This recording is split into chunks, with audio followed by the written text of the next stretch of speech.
I'm Eric Leach, this is Exposure Box, and here we are on Sunday the 9th of August 2020, standing outside the Grosvenor pub, which thank goodness reopened a few weeks ago.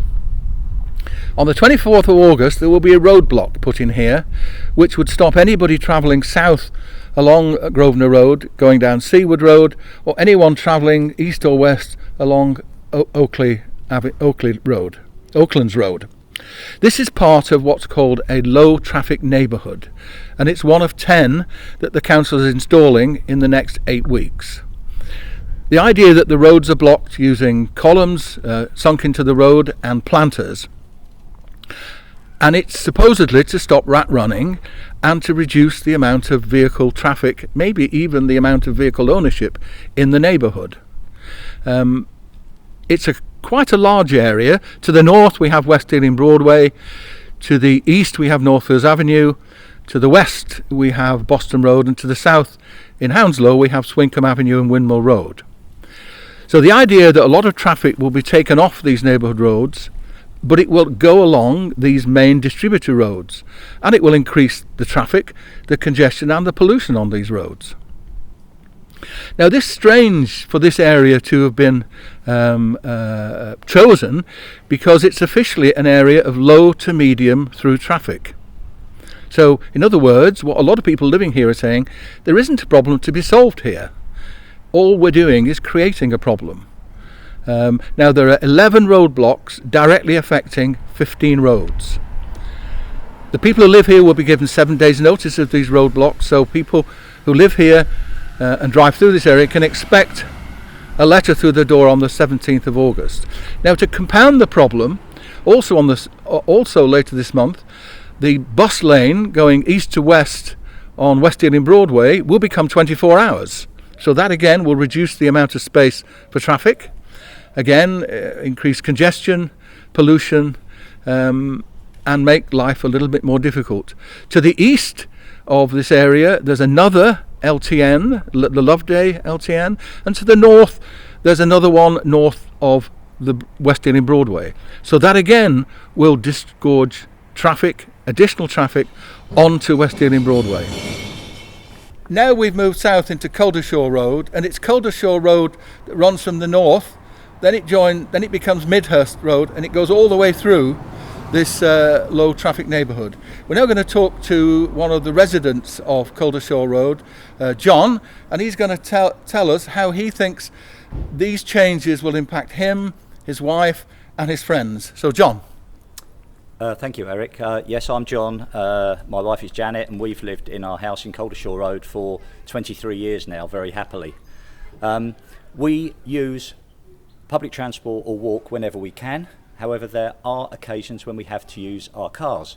Examples are, we've both got elderly parents who live in the home counties. We see them at least on a weekly basis.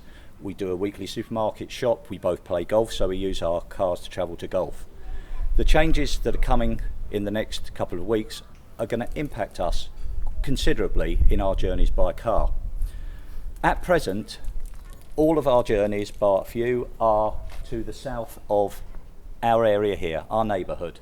And at present we start our journeys travelling right away from our road. We turn one of 10 turnings left to take ourselves out of the neighbourhood on the east side, and one of 6 roads on the right, which takes us out into the west side of the area. These journeys to leave the neighbourhood take us less than 2 minutes at present.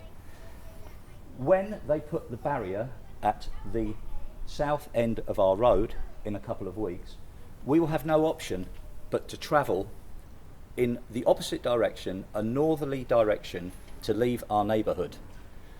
We will then have to turn onto the very busy Broadway Road, Uxbridge Road, and we will have to go left or right, and then address traffic light junctions which are likely to become extremely congested once all of the traffic is forced onto them. So this is going to be very inconvenient for us, but it goes beyond that, because the mileage and also the journey time, which I believe could increase by 4 to 8 times from the 2-minute journey that we need at the moment to exit our area, means that our engines will be running for much longer, and there will be more emissions going into the air around our neighbourhood. It's impacting our neighbours in other ways as well. An example is our next door neighbour Pam, who has an elderly mother who lives just the other side of Northfields. Her mother is elderly and she's infirm. Pam has to go to see her at least once a day, sometimes more than once a day. They involve taking her to the doctors, to the hospital. The journey that Pam makes is the same as I've described the journey we make at the moment. It takes her just over 2 minutes to be able to drive down to where her mother is. When the barrier's put up, she will have to go the same route as I described, to the top of the Uxbridge Road, turn right, sit at the queue in the traffic, and then drive down there. It's going to change Pam's life. I know it's very upsetting for her and her family and her mother. Because of COVID, it's obviously been an exceedingly challenging time for them, and this has just been heaped on them. And another example is our neighbours Zoe and Steve. 2 years ago they took a big risk and they changed their career to set up a dog walking business, and they have built that up to something that's very successful through hard work. What happens at the moment is that Zoe has dogs that she picks up in different parts of the neighbourhood, and she is able to pick them up in a timely manner. When this changes, she will have to change her routing to a position where she leaves the neighbourhood, comes back into the neighbourhood, leaves the neighbourhood, comes back into the neighbourhood at another point. This creates huge problems for Zoe in terms of how long some of these dogs will have to be in the vehicle. It's something that is very difficult for her to cope with. She is quite upset because there's an emotional and financial investment they put into the business that is being blown out of the water by the council. And I believe it's totally unfair, particularly with a position that Ealing Council have adopted, which is that there will be no consultation before installation. That just feels very, very unfair to me. We've now moved south down Coldershaw into Midhurst, and in fact Coldershaw and Midhurst actually bisect the whole of the neighbourhood. And we're going to have a word with Mike here. Mike's going to introduce himself and you're going to talk to the problems that he can see in this area. So over to you, Mike. Hi, I'm living in this area for over 40 years now, and like most people around here, we know all our local roads pretty well, and we use them to get where we want to go to the most effective way, the most economical way, and the easiest way to avoid other people. What's coming up now is going to cause us to divert long distances, driving down roads, using petrol, in a couple of instances pollution outside schools and traffic jams at very busy junctions, and that's really why we're against the whole scheme. Okay, now to be a bit more specific, Mike, about some of the problems you see about people trying to get to Northfields Avenue and people trying to get to Boston Road. Just go through some of the specifics of what the roadblocks will do with some people's journeys. As you said, Eric, the Coldershaw to Midhurst straight through road is effectively a no change sides road the whole way through this area.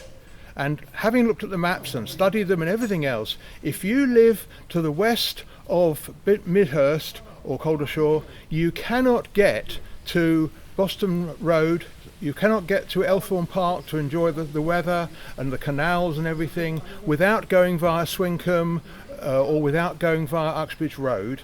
And similarly, if you live in the east area, which is where I live, you cannot cross Midhurst Road or Coldershaw to get to all the shops in Northfields who we really must support without going again through Swinkham, which is now going to be even busier than it is at the moment anyway. Yeah.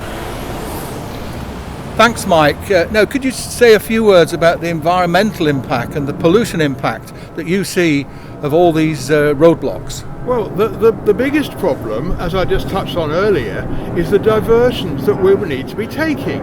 There have been some figures taken and they're available sort of hidden away, where a while ago a survey was done looking at these plans and working out in zones within Midhurst area and such how long it would take then to get to the Lido Junction or whatever, and all the journeys are going to increase by 2, 3, 4 minutes and 2-3 miles in each direction.